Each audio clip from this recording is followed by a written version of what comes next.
देख रहे हैं इसके स्टडी पॉइंट सिलीगुड़ी। और इस वीडियो में हम लोग कवर करने जा रहे हैं माध्यमिक परीक्षा 2022 का गणित को।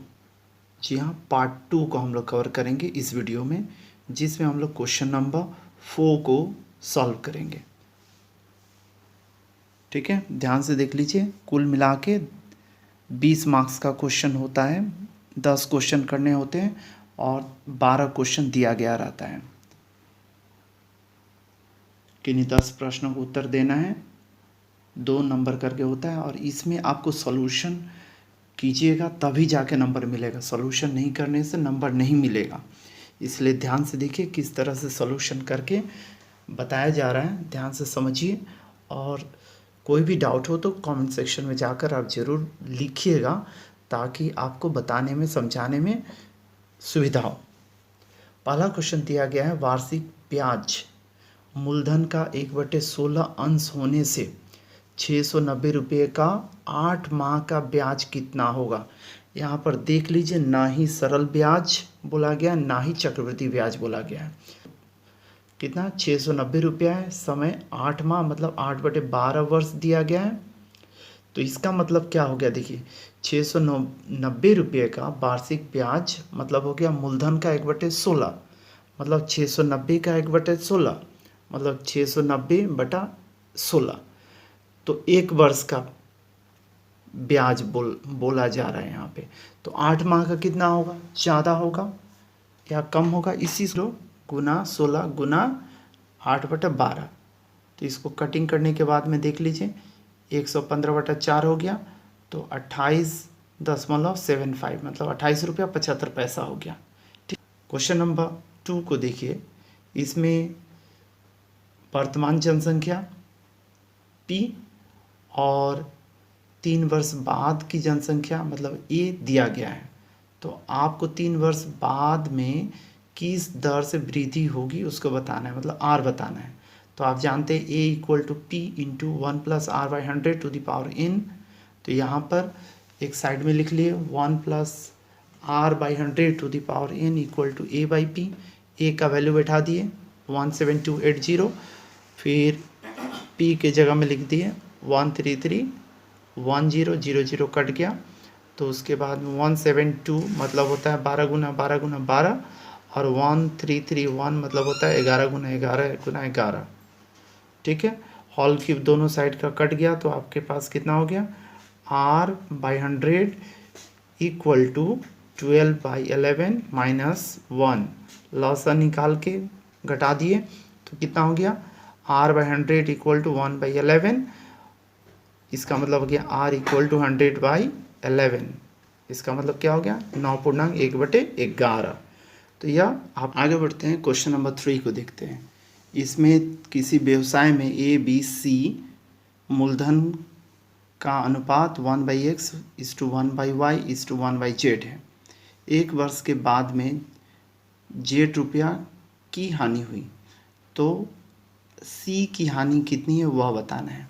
तो देखिए ABC तीनों के मूलधन का अनुपात हम लोग लिख दिए 1/x = 1/y = 1/z। XYZ तीनों का लॉसा निकाला तो XYZ हो गया, तीनों को मल्टीप्लाई किए XYZ से, तो देखिए तैयार हो गया YZ = XZ = YX या XY। तो अनुपातों के योगफल निकाल लिए, YZ + XZ + XY हो गया। कुल हानि कितना है, Z है, तो Z की हानि कितनी होगी, तो पहले आप निकाल लीजिए। Z कुल हानि है, ठीक है। तो C की हानि या C का हिस्सा अगर निकालेंगे तो XY + YZ + XZ। तो Z में कितना है हिस्सा उसका, तो गुना Z कर दिए, तो XYZ / XY + YZ + XZ लिख दिए।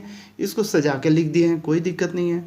ठीक है, कोई भी डाउट हो तो कमेंट सेक्शन में ज़रूर बताइएगा। तो वो 4 को देखते हैं। इसमें द्विघात समीकरण से क्वेश्चन दिया गया है, जिसमें 2 मूलों का योगफल और 2 मूलों का गुणनफल का अनुपात को ज्ञात करना है। आप स्टैंडर्ड इक्वेशन जो होता है उसको आप जानते हैं, ax² + bx + c = 0, a is not equal to 0। इससे तुलना कर रहे हैं हम लोग। तो ए के जगह में कौन हो गया 7, बी के जगह में -66 और सी के जगह में 27 हो गया। ठीक है, तो 7x² minus 66x plus 7 equal to 0 से हम लोग को ज्ञात करना है मूलों का योगफल। तो मूलों का योगफल का फॉर्मूला क्या होता है -b/a।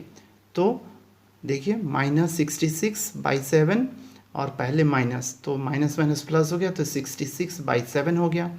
दो मूलों का गुणनफल निकालें, कितना होता है c/a होता है। ठीक है, c/a तो कितना हो गया 27/7 हो गया। ठीक है, टाइपिंग प्रॉब्लम है, माइनस को डिलीट कर लीजिएगा। तो इसलिए अनुपातों का, इन लोगों का अनुपातों को निकालेंगे, दोनों मूलों का गुणनफल और दोनों मूलों का योगफल का अनुपात को निकालेंगे। क्योंकि क्वेश्चन में पहले योगफल दिया गया है, उसके बाद गुणनफल दिया है, इसलिए 66/7 लिखे इस टू 27/7 लिखे हैं। तो 7 7 कट गया, फिर 2 3 का पहाड़ा से 2 बार, ठीक है 66 22 बार कट गया और 27 9 10 तो 22:9 हो गया। 5 नंबर देखिएगा, इसमें रेशनलाइजेशन पे बेस किया हुआ क्वेश्चन दिया गया है। आप समझ पा रहे होंगे किस तरह से करना है। √15 - 3 दिया गया है, तो इसको रेशनलाइज कर लीजिए। तो चेंज कर लेना है साइन, तो √15 + 3 मल्टीप्लाई किए, ऊपर में ज्यों का त्यों लिख दीजिए, नीचे में a + b × a - b का फॉर्मूला में है, तो a² b² के फॉर्म में लिखिए, बीच में माइनस का साइन बैठाइए। तो √15 मतलब 15 और 3 मतलब 9, तो 15 में से 9 गया 6 ने 12 को काटा 2 बार, तो 2 × √15 + 3 हो गया। अब देखिए यह क्वेश्चन दिया गया है ज्योमेट्री वाले हिस्सा से। ठीक है, ध्यान से देखिए, प्रमेय अगर आपको याद होगा पहला वाला प्रमेय तो आप आसानी से समझ पाएंगे इसको। डायग्राम को देख लीजिए, यहाँ पर O केंद्र है और देख लीजिए जीवा AB है। ठीक है, AB की लंबाई 10 सेंटीमीटर दिया गया है और OA जो है उसकी लंबाई 13 सेंटीमीटर दिया गया है। ठीक है, क्वेश्चन में बोला गया है AB जीवा की दूरी केंद्र से निकालना है, बताना है। इसलिए O बिंदु से AB पर लंब खींचा गया है। देख लीजिए, जो सबसे कम दूरी बताएगा केंद्र से जीवा की दूरी को। ठीक है, इसलिए यह लंब हो गया। और हम लोग जानते हैं किसी जीवा पर जो व्यास नहीं हो पर केंद्र से डाला गया लंब जीवा को समद्विभाजित करता है। मतलब हो गया AB बराबर AB को 2 बराबर भागों में बांट दिया, AP बराबर BP हो जाएगा। इसका मतलब AB का आधा हो जाएगा ये लोग, तो 1/2 × 10 बराबर 5 सेंटीमीटर। चूँकि लंब है इसीलिए समकोण त्रिभुज हो गया, इसलिए एक समकोण त्रिभुज को लेकर हम लोग OP को निकालेंगे। ठीक है, हम लोग त्रिभुज APO को ले लिए, चाहते तो BPO को भी ले सकते थे और सेम कैलकुलेशंस कर सकते थे। तो देखिए पिथागोरस के प्रमेय के अनुसार कर्ण² बराबर लंब स्क्वायर प्लस आधार स्क्वायर होता है। तो मुझे यहाँ पर लंब निकालना है, इसलिए OP² = OA² - AP²। ये कितना है 13 है, तो 13 बैठा दिया, 13 whole square minus 5 whole square, तो 169 माइनस कितना हो गया 25, घटाने से कितना हो गया 144। 144 का वर्गमूल निकाले तो OP बराबर हो गया 12 सेंटीमीटर। इसका मतलब आप समझ गए कि वृत्त के केंद्र से जीवा AB की दूरी कितनी हो गई 12 सेंटीमीटर हो। 7 नंबर को देखिए, इसमें AOB एक वृत्त का व्यास है जिसका केंद्र O है। अब आप यहाँ पर समझ लीजिए AOB एक अर्धवृत्त, उसी में एक कोण बन रहा है ACB। तो इसका मतलब क्या हो गया, अर्धवृत्त पर बना हुआ कोण क्या होता है समकोण होता है। ठीक है, तो समकोण त्रिभुज भी बन गया। अब तीनों कोणों का अगर ऐड करके आप लिखते हैं तो कितना हो गया 180 डिग्री। तो अगर आप A B सी बोलते हैं या BAC बोलते हैं, तो इसके जगह में O को अगर ले लेते हैं OBC तो ABC ही होगा, BAC अगर लेते हैं तो OAC ही होगा। डायग्राम में देखकर समझ लीजिए, क्योंकि उसी कोण को माप रहे हैं। तो हम लोग रिप्लेस कर दिए। रिप्लेस करने के बाद में हम लोग क्या कर रहे हैं, इनकी वैल्यू बैठा दिए, क्योंकि एंगल OBC दिया गया 60 डिग्री लिख दिए। तो OAC बराबर कितना हो गया, 180 में से 90 को माइनस किए, फिर माइनस 60 कर दिए, तो कितना हो गया 180 माइनस 150 इक्वल टू 30 डिग्री। इसका मतलब एंगल OAC बराबर हो गया मेरे पास 30 डिग्री। अब मैं देख रहा हूँ कि OA और OC क्या है, अर्धव्यास है, एक ही वृत्त का अर्धव्यास है। इसका मतलब उसके द्वारा बना हुआ जो त्रिभुज है वह समद्विबाहु त्रिभुज होगा। और अगर समद्विबाहु त्रिभुज बराबर होगा, समद्विबाहु त्रिभुज है उसकी भुजाएं बराबर हैं, तो उसके कोण भी बराबर होंगे। इसलिए एंगल OAC बराबर एंगल OCA हो गया कितना, 30 डिग्री। ठीक है, तो आपको समझ लेना कहाँ पे है, देखिए आपको समझ लेना है कि समकोण त्रिभुज अर्धवृत्त के भीतर में है, समकोण त्रिभुज। ठीक है, अर्धवृत्त में बना हुआ कोण समकोण होता है, या प्रमेय में जानते हैं, इसलिए उसकी मदद से आप कोण निकाल लिए OAC। उसके बाद में आपने क्या बोला कि समद्विबाहु त्रिभुज हो गया, तो इसके दो भुजा बराबर होने के कारण से समद्विबाहु त्रिभुज हुआ, तो दोनों कोण भी बराबर हो जाएंगे। इस तरह से आपको सिद्ध कर लेना है। नेक्स्ट क्वेश्चन देखिए 8 नंबर, इसमें दिया गया एक वृत्त और उसके केंद्र O से P एक बिंदु है केंद्र के बाहर, वृत्त के बाहर, और एक स्पर्शक है जिसका नाम हम लोग PQ दिए हैं, 10 सेंटीमीटर का है, और केंद्र से P की दूरी 26 सेंटीमीटर है। ठीक है, तो PQ स्पर्शक और OQ अर्धव्यास है, तो आप जानते हैं ये दोनों एक दूसरे पर लंब होते हैं। अगर लंब होते ही हैं तो OQP क्या हो जाएगा, 90 डिग्री हो जाएगा, और 90 डिग्री जब होगा तो OQP एक समकोण त्रिभुज हो जाएगा। और समकोण त्रिभुज अगर हो गया तब आप क्या बोल सकते हैं, समकोण त्रिभुज में पिथागोरस का प्रमेय का इस्तेमाल हम लोग करते हैं, कर्ण स्क्वायर बराबर लंब स्क्वायर प्लस आधार स्क्वायर। ठीक है, तो इसलिए OQ स्क्वायर, ठीक है, लंब स्क्वायर बराबर कर्ण स्क्वायर माइनस आधार स्क्वायर, तो OP square minus PQ square कर दिए, तो 26 होल स्क्वायर मतलब 676 माइनस 100, यहाँ पर हो गया 10 का होल स्क्वायर करने से तो 576 हो गया। तो OQ इक्वल टू 576 का वर्गमूल निकालेंगे तो कितना हो जाएगा, 576 का वर्गमूल जब निकालेंगे तो हमारे पास इसका वैल्यू हो जाएगा 24। तो इस तरह से वृत्त के अर्धव्यास की लंबाई कितनी होगी, 24 सेंटीमीटर होगी। ठीक है, उम्मीद कर रहा हूँ आपको समझ में आ रहा होगा। फिर भी कोई भी डाउट हो तो आप कमेंट सेक्शन में ज़रूर लिखिएगा, और अगर अभी तक आप इसके स्टडी पॉइंट सिलीगुड़ी को सब्सक्राइब नहीं किए हैं तो तुरंत सब्सक्राइब कर लीजिएगा, और अपने दोस्तों से शेयर करना बिल्कुल नहीं भूलिएगा। 9 नंबर देख लीजिए, यह एक त्रिभुज दिया गया है इस क्वेश्चन में ABC, जिसमें DE और BC समानांतर है। जब किसी त्रिभुज में दो भुजाएं समानांतर हों, देखिए यहाँ पर जैसे दिया गया है, लीजिए इसमें थेल्स के नियम के अनुसार से हम लोग लिख सकते हैं AD बटा BD या DB, और दूसरे साइड में AE बटा EC लिखेंगे।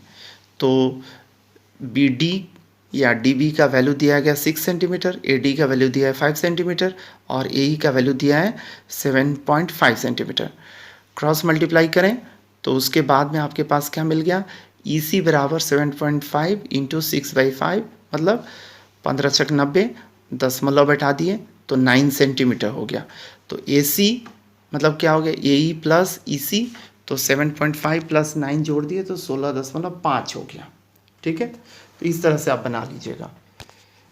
10 नंबर देखिए, 10 नंबर में दो लंब वृत्ताकार बेलन का ऊंचाई जो है उसका अनुपात दिया गया है, मतलब H1:H2, 1:1 2 दिया गया है और इनके परिधि का अनुपात, परिधि के आधार का अनुपात 3:4 दिया गया। तो परिधि कितना हो गया आधार का 2πr, फिर 2πr है ना। तो r1 है यहाँ पे, उसमें r2 है, डायग्राम में देख लीजिए, हम लोग लिख दिए हैं, डायग्राम में मान लिए हैं। तो कितना हो गया 2π कट गया, तो r1:r2 इक्वल टू 3:4 हो गया। अब आप आयतन का अनुपात जब लिखते हैं तो πr² h होता है। तो पहला वाला बेलन के लिए r1 है, h1 है, r2 है, h2 है, दूसरे वाले के लिए। तो अनुपात लिख लीजिए आयतन का, πr² h जो होता है, तो पहले वाले के लिए πr1² h1 πr2² h2, pi cut गया। उसके बाद में हम लोग अरेंज किए r1/r2 whole square into h1/h2। r1/r2 मेरे पास है 3/4 और h1/h2 है क्वेश्चन के अनुसार 1/2। तो देखिए 9/16 गुना 1/2, तो 9/32 हो गया। तो 9:32 इसका आंसर हो गया। आयतनों का अनुपात, दोनों बेलन के आयतन का अनुपात कितना हो गया 9:32। तो इस तरह से कर लीजिएगा, डायग्राम बनाते हुए बनाइएगा तो आपको उतना भाषा नहीं लिखना पड़ेगा। क्योंकि 2 नंबर का क्वेश्चन है इसलिए इसमें सोच समझकर आपको लिखना है, बहुत ज़्यादा कैलकुलेशंस भी नहीं दिखाना है और ना ही बहुत लंबा बनाना है। 11 नंबर में देखिएगा, गोलक का अर्धव्यास दिया गया है और उसमें बोला गया है कि 50% में वृद्धि कर देंगे। तो वक्रतल के क्षेत्रफल में वृद्धि कितनी होगी यह बताना है। तो देखिए वक्रतल बोला जाए तो भी वही बात है, संपूर्ण तल बोला जाए तो भी गोलक में एक ही है, ठीक है। तो अर्धव्यास कितना है, r इकाई मान लिए हैं, तो क्षेत्रफल कितना होगा πr² वर्ग इकाई हो जाएगा। 50% की बढ़ोतरी अगर होता है व्यास में तो कितना हो जाएगा नया व्यास, r प्लस r का 50%, मतलब r प्लस r का 50/100, मतलब r प्लस r/2। 50 ने 100 को काट दिया तो इसको लसा निकालेंगे तो कितना हो जाएगा 2r प्लस r, मतलब 3r/2 इकाई हो गया। तो नया क्षेत्रफल कितना होगा 4π 3r/2 होल स्क्वायर। तो 9r²/4 हो गया, 4 कट गया तो 9πr² वर्ग इकाई हो गया। तो क्षेत्रफल में वृद्धि कितनी हो गई, 9πr² में से 4πr² घट गया तो कितना हो गया 5πr² वर्ग इकाई। तो क्षेत्रफल में वृद्धि कितना हो गया 4πr² में वृद्धि कितना हो रहा है 5πr² इंटू 100, तो कट गया πr²। 100 को 4 ने काटा 25 बार, 25 गुना 5, 125% हो गया, ठीक है। अब लास्ट क्वेश्चन देखते हैं। घन दिया गया, क्यूब दिया गया, उसका विकर्ण की लंबाई 4√3 सेंटीमीटर दिया गया है, ठीक है। तो संपूर्ण तल का क्षेत्रफल निकालना है। आप जानते हैं संपूर्ण तल का क्षेत्रफल घन में होता है 6 इंटू भुजा होल स्क्वायर। तो विकर्ण की मदद से भुजा निकाल लेंगे, उसके बाद में हम लोग फॉर्मूला में बैठाएंगे। डायग्राम आपको समझने के लिए दिया गया है, एग्जाम में बनाने की ज़रूरत ही है ऐसी बात नहीं है, बनाएंगे अच्छा दिखेगा। d बराबर कितना होता है √3 इंटू ए, मतलब भुजा। d मतलब विकर्ण दिया गया है डायगोनल 4√3 कट गया तो a बच गया, मतलब भुजा बराबर 4 सेंटीमीटर हो गया। अब संपूर्ण तल का क्षेत्रफल होता है 6a², ए के जगह में मतलब भुजा के जगह में 4 लिख दिए, 16 और 6 गुना हो गया, कितना हो गया 96 वर्ग सेंटीमीटर। उम्मीद कर रहा हूँ आपको 12 का 12 क्वेश्चन समझ में आ गया होगा और इसमें से केवल आपको 10 क्वेश्चन करना है 20 मार्क्स का। इसी तरह से माध्यमिक परीक्षा में क्वेश्चन आया करता है। क्वेश्चन नंबर 4 में पैटर्न यही है, तैयारी कीजिए और इसी तरह से सॉल्यूशन करने की कोशिश कीजिएगा। Thank you very much for watching SK study point Siliguri.